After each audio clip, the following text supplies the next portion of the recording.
They say money can't buy happiness. That's why I don't worry about what to do with it. Let me share with you the 5 worst things to do with your money, which also contributed to making me homeless.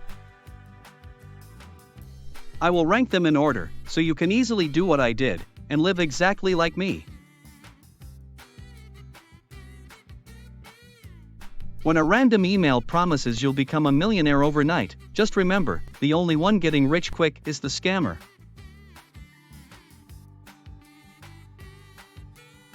Abracadabra. Oh, no, it doesn't work that way.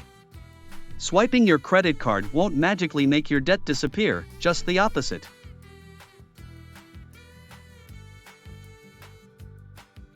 Neglecting to maintain an emergency fund will leave you vulnerable to unexpected expenses.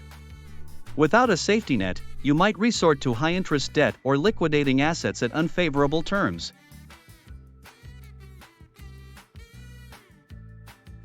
Placing all your money in high-risk, speculative investments can lead to significant financial losses. Remember Luna? FTX?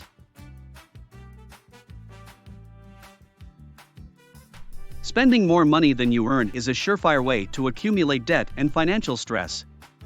Seemingly harmless impulse purchases can quickly spiral out of control and impact your long-term financial goals. In case you do like my lifestyle, please make sure you do not subscribe to 5 Archive, where they keep on harping on about the importance of financial literacy. Hey Ben, you can't sleep in the park again tonight. I know!